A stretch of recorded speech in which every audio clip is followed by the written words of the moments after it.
Hay obras que resultan incómodas porque colisionan con un determinado canon. En la pintura de los años 10 y sobre todo de los años 20 y 30 del siglo XX se produjeron importantes novedades que llevaron al discurso de la vanguardia, pero al propio tiempo hubo otros artistas que podríamos llamar de alguna manera de retaguardia.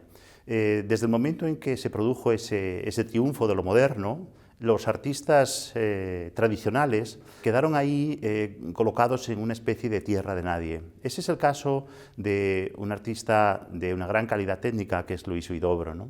Él se combatió, digamos, la Sociedad de Artistas Ibéricos y combatió también las políticas artísticas de la época republicana. Él mantuvo, digamos, esa fidelidad a una tradición artística que arrancaba del siglo XIX. A veces es difícil colocar este tipo de artistas porque no entran en los discursos canónicos.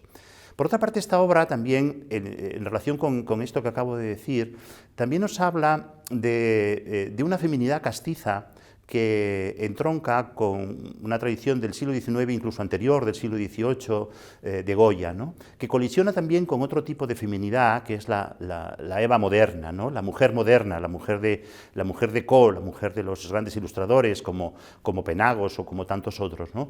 De alguna manera, frente a esa mujer vestida a la moderna, esa mujer cosmopolita, esa mujer que puede pertenecer a cualquier ciudad y que nos presenta esa imagen del Madrid moderno, Huidobro nos devuelve ese Madrid popular. Todo ello hace que los críticos muchas veces se apoyen en la coartada de la ejecución para valorar la obra, ¿no?